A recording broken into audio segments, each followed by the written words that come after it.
भोवताली दाटला अंधार दुःखाचा जरी, सूर्य सत्याचा उद्या उगवेल आहे खात्री.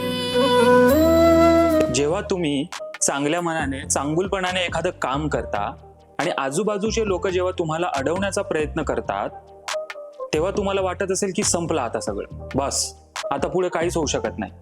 तर नाही, तिथून खरी सुरुवात आहे. हो, कारण हे आजूबाजूचे लोक तुम्हाला थांबवू शकत नाही, कारण तुमच्या मनामध्ये चांगुलपणा आहे. कितीही प्रयत्न करू द्या त्यांना, पण जर तुम्ही सत्याने एखादं काम करत असाल तर तुमचं यश निश्चित आहे.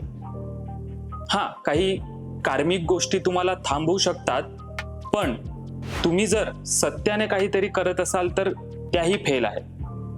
सूर्य सत्याचा उद्या उगवेल आहे खातरी. त्याच्यामुळे मी तुम्हाला 3 अफर्मेशन देतो, ते रोज म्हणा. तुम्ही रोज म्हणल्याने तुम्ही जे काही करताय त्याच्यात कधीही अडल्यासारखं किंवा नैराश्य आल्यासारखं वाटणार नाही आणि तुम्ही पुढे जाल. पहिलं, मी जे काही करतोय ते चांगल्यासाठी करतोय. मला माझ्यावर विश्वास आहे आणि हो, मी जिंकण्यासाठी तयार आहे. रोज म्हणा, कारण तुमच्या मनात चांगुलपणा आहे आणि तो तुम्हाला पुढेच घेऊन जाणार.